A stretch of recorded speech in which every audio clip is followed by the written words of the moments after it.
शरद पवार, ममता बनर्जी और नीतीश कुमार, यही लोग सबसे ज्यादा असहज हुए हैं राहुल गांधी के इस सजा से मुक्ति पाने में। राहुल गांधी की सांसदी गई, इसे बीजेपी को कोई फायदा था नहीं, लेकिन उनकी सांसदी वापस आ गई, इससे बीजेपी को फायदा जरूर है। कि नीतीश कुमार को बिहार से बाहर करना है, मीन्स बिहार से उनको सीएम का कुर्सी जो है क्लियर करना है। यही कारण है कि ये सारे जतन जो है ये लालू यादव के द्वारा किए जा रहे हैं।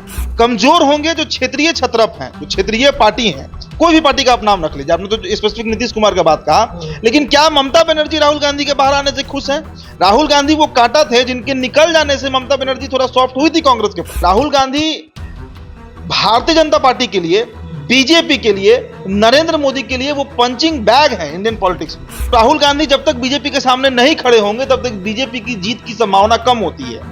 नीतीश कुमार अगर खड़े हो जाएंगे तो वो एक टफ कंपटीटर हो जाएंगे नरेंद्र मोदी के। कांग्रेस जो है हमेशा से नीतीश कुमार के इरादे को, उनकी कार्यप्रणाली को समझते रही है और वो जान रही है कि नीतीश कुमार जो है अस्थिर नेता है। और नीतीश कुमार का पहला पसंद जो है वो मिर्जापुर से चुनाव लड़ना था, लेकिन मिर्जापुर से भी अनुप्रिया पटेल जो है वो सांसद हैं। नालंदा से भी लड़ेंगे और फूलपुर से भी लड़ेंगे, दो जगह से। और देखिए ये पूरा फॉर्मेट जो है ना, भले ही ये गठबंधन कर रहे हो क्योंकि इनकी पार्टी छोटी है, लेकिन पूरा फॉलो कर रहे हैं नरेंद्र मोदी को ही। ये शरद पवार का तो पूरा मटिया पलित हो गया।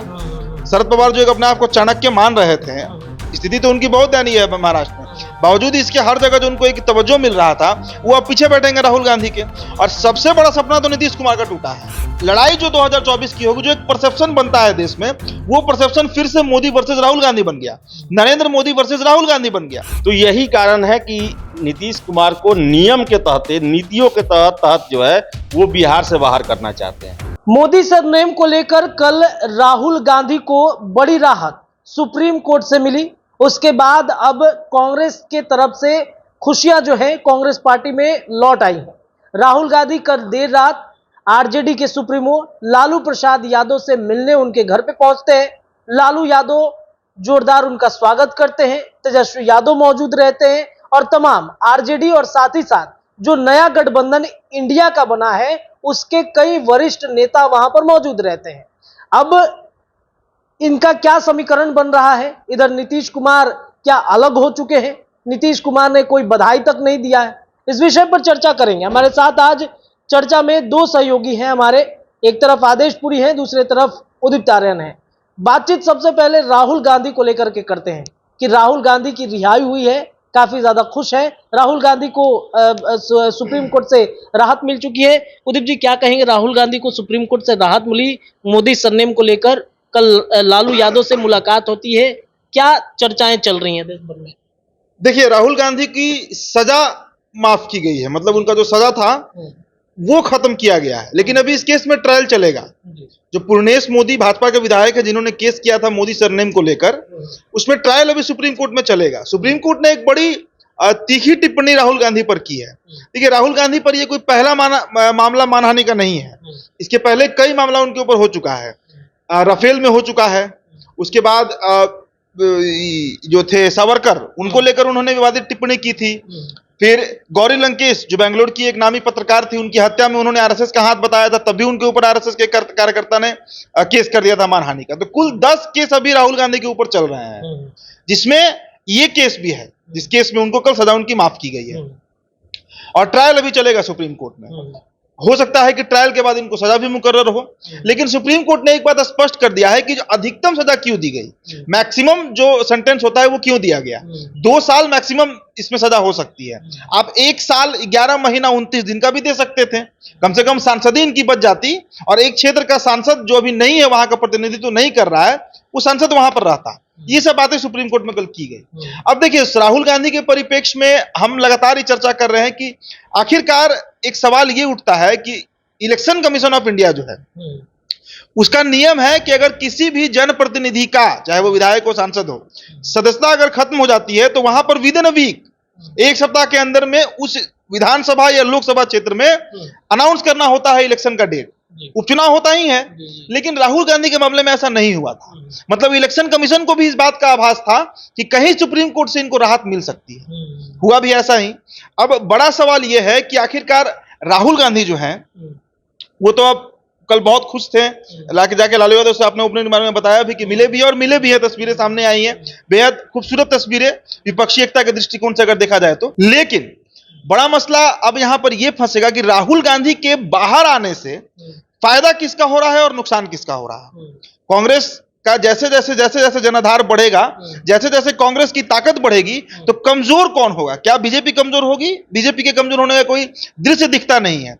बीजेपी के जो वोटर हैं वो बीजेपी के साथ है। कमजोर होंगे जो क्षेत्रीय छत्रप हैं, जो क्षेत्रीय पार्टी हैं, कोई भी पार्टी का आप नाम रख लीजिए। आपने तो स्पेसिफिक नीतीश कुमार का बात कहा, लेकिन क्या ममता बनर्जी राहुल गांधी के बाहर आने से खुश हैं? राहुल गांधी वो कांटा थे जिनके निकल जाने से ममता बनर्जी थोड़ा सॉफ्ट हुई थी कांग्रेस के तरफ, कांग्रेस के प्रति। अब ममता बनर्जी क्या वही सॉफ्टनेस फिर कांग्रेस से दिखा पाएंगी? शरद पवार जो चाणक्य बने घूम रहे थे, INDIA जो एक नया अलायंस बना है, उसमें क्या शरद पवार की अब वही पूछ रह जाएगी? वो तो वैसे भी कमजोर हो चुके हैं महाराष्ट्र में। बिहार का ही आप जिक्र कर लीजिए, नीतीश कुमार, क्या आपने बताया ना कि वो बधाई तक नहीं दिए हैं। क्यों नहीं बधाई दिए हैं भाई? ये भी एक सवाल है। क्या नीतीश कुमार जो एक सपना संजोए हुए हैं देश के प्रधानमंत्री बनने का, उस पर पानी फिर जा रहा है? तो कई तरह के सवाल हैं राहुल गांधी के बाहर आने से। और एक और बात समझिए, राहुल गांधी भारतीय जनता पार्टी के लिए, बीजेपी के लिए, नरेंद्र मोदी के लिए वो पंचिंग बैग है इंडियन पॉलिटिक्स में। पंचिंग बैग का क्या यूज होता है, क्या मतलब पंचिंग बैग में क्या आदमी करता है? उस पर ट्रायल करता है। एक जो दृश्य बन रहा था भारत की राजनीति में कि मोदी के खिलाफ कौन लड़ेगा, कई चेहरे सामने आ रहे थे, शरद पवार, ममता बनर्जी, नीतीश कुमार, अरविंद केजरीवाल, XYZ, बहुत चेहरा आ रहा था। अब लड़ाई जो 2024 की होगी, जो एक परसेप्शन बनता है देश में, वो परसेप्शन फिर से मोदी वर्सेस राहुल गांधी बन गया, नरेंद्र मोदी वर्सेस राहुल गांधी बन गया। और राहुल गांधी का छवि बीजेपी जब तक खराब, मतलब राहुल गांधी जब तक बीजेपी के सामने नहीं खड़े होंगे तब तक बीजेपी की जीत की संभावना कम होती है। नीतीश कुमार अगर खड़े हो जाएंगे तो वो एक टफ कंपटीटर हो जाएंगे नरेंद्र मोदी के। हमने इस पर एक वीडियो भी किया। अगर ममता बनर्जी खड़ी हो जाएंगी नरेंद्र मोदी के सामने तो वो राहुल गांधी से थोड़ा टफ कंपटीटर हो जाएंगे। लेकिन राहुल गांधी का जो इमेज बिल्डिंग होना चाहिए वो उस तरह का इमेज बिल्डिंग हुआ नहीं। दूसरा बात, एक जो बार बार ये बातें कही गई हैं विपक्ष के द्वारा कि ईडी हो, CBI हो, कोर्ट हो, कचहरी हो, सब के सब बीजेपी के एजेंट बन गए हैं, बीजेपी के गिरफ्त में है। तो अब ये जो एक कहते हैं ना, एक माइंडसेट जो है वो भी एक भ्रम टूटा कि कोर्ट जो है वो, और इस बात तो खुद मल्लिकार्जुन खड़गे कह रहे हैं। कल अपने प्रेस कॉन्फ्रेंस में 3 बार इस बात को कहा कि हमारा डेमोक्रेसी जिंदा है, हमारा लोकतंत्र जिंदा है। और यही कांग्रेस परसों तक कह रही थी कि लोकतंत्र की हत्या रोज हो रही है। तो ये बात भी अब पब्लिक के सामने आ गई, जनता के सामने आ गई ये बात कि कोर्ट भी अपना काम कर रहा है, स्वतंत्र तरीके से काम कर रहा है। राम मंदिर का भी जो डिसीजन आया वो स्वतंत्र तरीके से ही दिया गया होगा जब राहुल गांधी के मामले में हुआ। इसके अलावा ईवीएम का भी जो एक मिथ था वो कर्नाटक चुनाव के बाद टूट गया कि ईवीएम हैक होता है। अगर ईवीएम हैक होता है तो कर्नाटक बीजेपी जीत गई होती, लेकिन बीजेपी में तो फतह कांग्रेस करती है। तो सारे जो संस्थाएं हैं देश के, चाहे इलेक्शन कमीशन हो, कोर्ट हो, ईडी, CBI, अपने तरीके से काम कर रहे हैं। ये भी एक मिथ जो था वो टूटा विपक्ष का। चौथा पॉइंट है कि राहुल गांधी एक जो सिंपैथी कार्ड खेलना चाह रहे थे, हालांकि उसका बहुत फायदा उनको मिल नहीं रहा था, नजदीकी फायदा या दूर का फायदा उनको नहीं मिल रहा था, लेकिन अब वो सिंपैथी कार्ड भी खत्म हो गया। एक जो एक होता है ना सिंपैथी कार्ड, जैसे लालू यादव सिंपैथी कार्ड खेलते हैं कि हमको फंसा दिया गया, सजा हो गया, ये हो गया, और उसके बदौलत वो वोट मांगते हैं। तेजस्वी यादव तो खुलकर उस पर वोट मांगे थे जो उपचुनाव हुआ था। तो अब राहुल गांधी का जो सिंपैथी कार्ड था उस पर भी पूर्ण विराम लग गया। तो आप खुद एनालिसिस कर लीजिए कि इससे मूलतः फायदा हुआ किसका। राहुल गांधी की सांसदी गई, इससे बीजेपी को कोई फायदा था नहीं, लेकिन उनकी सांसदी वापस आ गई, इससे बीजेपी को फायदा जरूर है। चलिए, तो इन सब विषयों पर जब चर्चा करते हैं तो फिर इसमें एक बात आ जाती है नीतीश कुमार की। नीतीश कुमार जो लगातार अपना छवि बनवा रहे थे कि प्रधानमंत्री पद के लिए हम उम्मीदवार हैं, उनका चेहरा भले वो ना कहें, लेकिन उनके समर्थक लगातार इस बात को कह रहे थे कि प्रधानमंत्री तो नरेंद्र मोदी के अपोजिट नीतीश कुमार ही खड़े होंगे। तो फिर उनका क्या होगा? देखिए, कल जो राहुल गांधी इतना बड़ा उनको खुशी मिला सुप्रीम कोर्ट से, उनके राजनीतिक कैरियर पर जो ब्रेक लगा हुआ था वो फिर से उसको हटा दिया गया ब्रेक को। उसके बाद सबसे पहले लालू यादव के पास आते हैं और ये पहले से मीटिंग फिक्स था। तो देखिए, इसमें 2 कारण हो सकते हैं। 2 कारण इसके ये हो सकते हैं कि लालू यादव जो हैं, जो एक तरह से इग्नोर किया गया था बेंगलोर की बैठक में दोनों लोगों को, लालू यादव को, नीतीश कुमार को, उसको रिस्टोर करना चाहते हैं। यानी कि किसी तरह लालू यादव और राहुल गांधी को मनाना चाहते हैं कि आप नीतीश कुमार को जो है वो कन्वीनर बना दीजिए। क्योंकि नीतीश कुमार ही सारा ये शुरू किए विपक्षी एकता, और उनका सपना है कि हम प्रधानमंत्री का चुनाव लड़े। और ये भी है कि अगर वो कन्वीनर बनते हैं तो बिहार का जो है कुर्सी जो है वो क्लियर हो जाएगा, तेजस्वी यादव को मिल जाएगा। पहला तो कारण ये है, संभावना ज्यादा यही बनती है कि इसी को लेकर जो है लालू यादव उनसे बात किए होंगे। दूसरा एक बात ये भी आ रहा है कि एक जो बात कही जा रही है कि नीतीश कुमार को ट्रैप में लाया जा रहा है, जिसमें लालू यादव कांग्रेस मिले हुए हैं और नीतीश कुमार को ट्रैप करके कहा था ना हमारे यहाँ कि चना के झाड़ पर चढ़ाना, वो किया जा रहा है। तो ये हो सकता है कि लालू यादव और कांग्रेस जो है अपने प्लान बी, जो उनका मेन प्लान था, उस पर काम कर रहे हों। क्योंकि देखिए ना आप, राहुल गांधी दिल्ली में आते हैं मिलने के लिए, कोई एकाएक से घटना नहीं है ये। राहुल गांधी जो है वो किसी के से मिलने के लिए अपॉइंटमेंट लेना होता है और वो वहां किसी के घर पे जाएं, ये पहले से डिसाइडेड होता है। आखिर उसमें नीतीश कुमार क्यों नहीं थे? नीतीश कुमार का नहीं होना एक बहुत बड़ा प्रश्न चिन्ह खड़ा करता है कि क्या नीतीश कुमार को या तो इसकी जानकारी नहीं हो, नीतीश कुमार से इतर जो है ये बैठक हो रहा हो, या फिर ये भी इसमें बातें उठ रही हैं कि नीतीश कुमार के दबाव में लालू यादव जो है ये मीटिंग करवाए हैं ताकि नीतीश कुमार को बॉम्बे में होने वाले बैठक में कन्वेनर बनाया जाए। देखिए, लालू यादव कोई नीतीश कुमार के शुभचिंतक नहीं है, वो तो हमेशा उनके विरोधी रहे हैं। और आज भी जो गठबंधन है, ये सारा लोग जानता है कि ये मजबूरी का सिचुएशन का गठबंधन है। तो इसमें है कि नीतीश कुमार को बिहार से बाहर करना है, मींस बिहार से उनको सीएम का कुर्सी जो है क्लियर करना है। यही कारण है कि ये सारे जतन जो है ये लालू यादव के द्वारा किए जा रहे हैं। अब देखिए, अब बॉम्बे की बैठक में क्या होता है, कन्वेनर चुने जाते हैं, नहीं चुने जाते हैं। लेकिन इन सब के बीच में एक बात चल रही है कि कांग्रेस और आरजेडी के बीच में एक कोई भीतर का एक जो है वो समझौता है, जिस पर ये लोग आगे चल रहे हैं। तो नीतीश कुमार के लिए ये जो कल की बैठक जो है, ये निश्चिंत होने वाला भी है और चिंता वाला भी है कि आखिर नीतीश कुमार का कोई प्रतिनिधि आखिर इसमें शामिल क्यों नहीं हुआ। मानिए नीतीश कुमार शामिल नहीं हुआ, ललन सिंह होना चाहिए था, वो भी अभी दिल्ली में ही है। फिर से है कि और उनके पार्टी के हैं, केसी त्यागी हैं, ये लोग दिल्ली में ही हैं, उन लोगों को तो होना चाहिए था ना। ये एक बधाई भी नहीं दिया गया है राहुल गांधी को, ये निकले हैं वहां से। तो देखिए, ये जितना आसान लग रहा है उतना आसान ये है नहीं।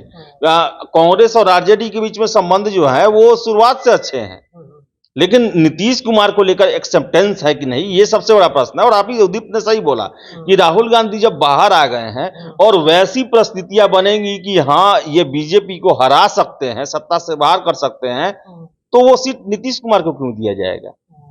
कांग्रेस जो है हमेशा से नीतीश कुमार के इरादे को, उनकी कार्यप्रणाली को समझते रही है और वो जान रही है कि नीतीश कुमार जो है अस्थिर नेता है, सिचुएशन वैसा बनेगा वो कहीं भी जा सकते हैं। नीतीश कुमार के खिलाफ वो चुनाव लड़े हुए हैं, तो इसलिए है कि कांग्रेस का आरजेडी से है। अब ये दोनों मिलकर क्या बात किए और क्या इसका निकलेगा, ये बॉम्बे में ही पता चलेगा। तो मतलब ये माना जाए कि तेजस्वी यादव के कुर्सी के लिए बैठक हो रही है, नीतीश कुमार को साइड किया जा रहा है। यही है ही इसका कारण। नीतीश, ये देखिए, जब गठबंधन जब बना था तो जो सो डील की बात की जाती है, डील में क्या था? डील में यही था कि नीतीश कुमार जो है वो क्या देश की राजनीति में जाएंगे और तेजस्वी यादव को यहाँ कुर्सी देंगे वो, इसी के लिए। और लालू यादव जो है वो, देखिए, इसमें लोग बात कह रहा है ना कि तोड़ फोड़ करने का। देखिए, लालू यादव तोड़ फोड़ करके तेजस्वी यादव को सीएम नहीं बनाना चाहते हैं। वो चाहते हैं कि अगर नीतीश कुमार खुद से देंगे तो जो नीतीश कुमार का वोटर है, मिस कहने का मतलब है जो कि लालू यादव नीतीश कुमार का वोटर है, जो कि अपनी पिछड़ी जातियों के वोटर कहते हैं, सेकुलर वोटर कहते हैं, उसमें बिखराव तब नहीं होगा। कल को नीतीश कुमार ये नहीं कहेंगे कि हमारे पीठ पर चाकू भोंका गया, ये नहीं कहेंगे कि जो अति पिछड़ा जाति है जो नीतीश कुमार के साथ जो जुड़ा हुआ है, उनमें एक मैसेज नहीं जाएगा कि हाँ हमने दगाबाजी किया है। और ये नहीं होगा तो ये वोट जो है, अगर नीतीश कुमार छोड़ के और दिल्ली चले जाते हैं, जिसकी संभावनाएं न के बराबर है, तो वो वोट का ट्रांसफर जो है वो आरजेडी के साथ हो जाएगा, जो इनको लंबे वक्त पर काम देगा। यही इसका स्ट्रेटजी है। इसी के लिए लालू यादव जो है इतना सॉफ्ट कॉर्नर और आराम से चल रहे हैं। नहीं तो तोड़ने की बात रहती तो कब के तोड़ दिए रहती है लोग। जदयू के बारे में तो चर्चा ही चल रही है कि जदयू में भागदौड़ मचने वाला है, टूटने वाला है, ये है, तो क्या लालू यादव नहीं तोड़ सकते थे? लालू यादव तोड़े हुए हैं। 2000 का याद कीजिए, जब पटना के एक होटल में कांग्रेस के विधायकों को तोड़ा गया। तो तोड़े हुए उनको पता है। लेकिन यहाँ पर है कि बीजेपी जो है पिछड़ा और अति पिछड़ा में जिस तरह से वो अपना सेंध बनाई है, वोटर बैंक बनाई है, अगर नीतीश कुमार का वोटर अगर इनसे गुस्सा आ जाता है, लगता है कि धोखा दिया गया है, तो बीजेपी की तरफ चला जाएगा। तो इससे हमेशा तेजस्वी के लिए बहुत बड़ा एक सेटबैक हो जाएगा कि वो कभी उनको लाना फिर बहुत मुश्किल हो जाएगा। तो यही कारण है कि नीतीश कुमार को नियम के तहत, नीतियों के तहत जो है वो बिहार से बाहर करना चाहते हैं।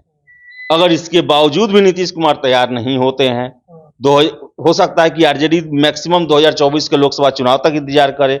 लेकिन बाद में अगर नीतीश कुमार को जब तक कुर्सी एक बिहार के सीएम से सेफ कुर्सी नहीं मिलेगा, तब वो छोड़ने वाले नहीं हैं।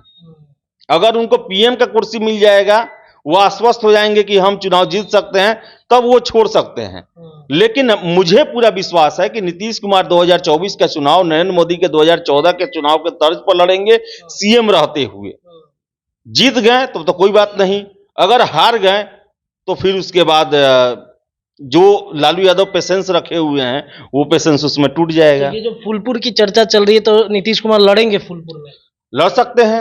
अगर उनको 2024 का अगर प्रधानमंत्री बनना है तो नरेंद्र मोदी के सामने तो ये करना पड़ेगा ना कि आप भाई चुनाव जीत के आ रहे हैं। उत्तर प्रदेश के संदर्भ में जो खबरें आई हैं कि उत्तर प्रदेश में जदयू अपना इंटरनल सर्वे करवा रही है और नीतीश कुमार का पहला पसंद जो है वो मिर्जापुर से चुनाव लड़ना था। लेकिन मिर्जापुर से अभी अनुप्रिया पटेल जो है वो सांसद हैं और नीतीश कुमार वो रिस्क नहीं ले सकते हैं कि एक दूसरे कुर्मी के सामने ये खुद खड़ा होकर लड़े, इसलिए बार बार फूलपुर पर सर्वे हो रहा है। इनके अलावा एक दो और सीट है वहां पर जिस पर चर्चा होती रहती है, लेकिन फूलपुर से ये लड़ेंगे ये कंफर्म है। लेकिन खबर जो आ रहा है उसके मुताबिक नीतीश कुमार 2 सीट से लड़ेंगे, नालंदा से भी लड़ेंगे और फूलपुर से भी लड़ेंगे, 2 जगह से। और देखिए ये पूरा फॉर्मेट जो है ना, भले ही ये गठबंधन कर रहे हो क्योंकि इनकी पार्टी छोटी है, लेकिन पूरा फॉलो कर रहे हैं नरेंद्र मोदी को ही। ये 2014 में जिस तरह 2 सीट से लड़े थे, उस तरह 2 सीट से लड़ेंगे। 1 सीट यूपी का होना चाहिए, यूपी में जा रहे हैं, ये सारा चीज वही फॉलो कर रहे हैं। लेकिन सबसे बड़ा बात है देखने वाला कि अगर ये प्रधानमंत्री के उम्मीदवार नहीं बनेंगे तो नीतीश कुमार, ये लिख लीजिए, ये फिर इस सारे इंडिया और ये सारा अभियान जो इसे बाहर हो सकते हैं। बाहर हो सकते हैं। एक अंतिम प्रश्न उदीप जी ये रहेगा कि इंडिया की जो बैठक मुंबई में हो रही है उसमें तो अब राहुल गांधी फ्रंट पे आके खेलेंगे, पहले बैकफुट पे आके खेल रहे थे वो। हाँ, और 3 नेताओं का जिनका मैंने जिक्र किया, शरद पवार, ममता बनर्जी और नीतीश कुमार, यही लोग सबसे ज्यादा असहज हुए हैं राहुल गांधी के इस सजा से मुक्ति पाने में।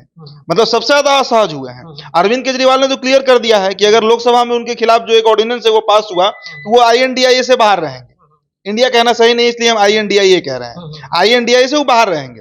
इनके अलावा सबसे ज्यादा असहज यही 3 नेता हुए हैं। देखिए ममता बनर्जी का एजेंडा क्लियर है बंगाल में, वो कम्युनिस्ट पार्टी के साथ कभी भी अलायंस में नहीं जाएंगी, क्योंकि देश की गद्दी के लिए वो बंगाल का गद्दी कुर्बान नहीं करेंगे। और वहां के उनके जो वोटर हैं वो एंटी कम्युनिस्ट वोटर हैं, जो ममता बनर्जी के वोटर हैं। अगर वो गलती से भी कॉम्प्रोमाइज करती हैं, मैनेज करती हैं कम्युनिस्ट पार्टी के साथ, दिक्कत होगा उनको विधानसभा चुनाव में। कांग्रेस के प्रति थोड़ा सॉफ्ट हो रही थी, क्यों? क्योंकि राहुल गांधी बाहर थे। लेकिन अब राहुल गांधी के वापसी के बाद ये तो पक्का है ना कि 24 में चुनाव लड़ेंगे, वही कमबैक का हम बात कर रहे हैं। उसके बाद अब ममता बनर्जी जो है वो कांग्रेस के साथ भी कॉम्प्रोमाइज अब नहीं करने जा रही है। शरद पवार का तो पूरा मटिया पलित हो गया। शरद पवार जो एक अपने आप को चाणक्य मान रहे थे, स्थिति तो उनकी बहुत दयनीय है महाराष्ट्र में। बावजूद इसके हर जगह जो उनको एक तवज्जो मिल रहा था, वो अब पीछे बैठेंगे राहुल गांधी के। और सबसे बड़ा सपना तो नीतीश कुमार का टूटा है। नीतीश कुमार जो एक सपना पाल लिए थे, देखिए नीतीश कुमार इसलिए बीच में आगे थे ना कि राहुल गांधी सजायाफ्ता हो गए हैं। अब 8 साल 2031 तक वो चुनाव नहीं लड़ेंगे, तो 29 का भी सपना देख लिए होंगे नीतीश कुमार। इसलिए सबसे अगर कोई नेता मतलब बैकफुट पे अभी खड़ा है तो वो नीतीश कुमार ही खड़े हैं।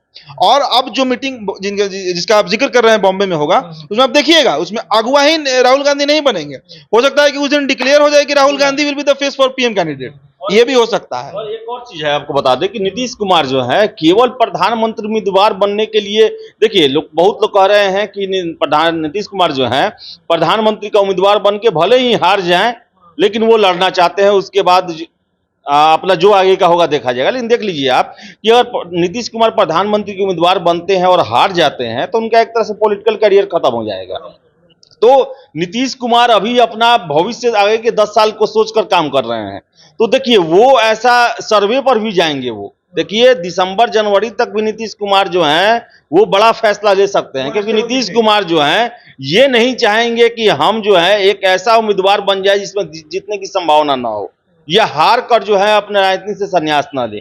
तो ये भी हो सकता है कि नीतीश कुमार अंतिम समय में अभी भी बोल रहे हैं कि हम तो उम्मीदवार है ही नहीं, बाद में हो सकता है कि पूरी तरह से बैक हो जाए वो और फिर अपने बिहार के ही कुर्सी पर ज्यादा कंसंट्रेट रहे। तो नीतीश कुमार अभी तक अपना पत्ता नहीं खोले हुए हैं, इतना बात जान लीजिए। नीतीश कुमार को लगेगा कि प्रधानमंत्री उम्मीदवार बन के हम जीत सकते हैं तो ही वो जाएंगे प्रधानमंत्री उम्मीदवार बन के। अगर उन्हें लगेगा कि नहीं जीत सकते हैं तो वो कभी भी बिहार को ताक पर नहीं रख सकते हैं, क्योंकि उनको बिहार में रहना है, उनको अभी राजनीति लंबे समय तक करना है। उनका यही अभी तक उनके कार्य प्रणाली से लगता है। चलिए, तो नीतीश कुमार ने अभी तक अपना पत्ता नहीं खोला है। राहुल गांधी की रिहाई के बाद जिनकी चर्चाएं 3 चेहरों की चल रही है कि वो असहज हो चुके हैं। अब देखने वाली बात यह है कि इंडिया की जो बैठक बॉम्बे में होगी आगामी महीनों में, आगामी दिनों में, उसमें कौन फ्रंट पे खेलता है। फिलहाल इस चर्चा में इतना है। आपको क्या लगता है? चर्चा पर पूरी अपनी राय कमेंट में जरूर रखिएगा। फिलहाल इस वीडियो में इतना ही। देखते रहिए हमारे चैनल द बिहार टॉप। बहुत बहुत धन्यवाद।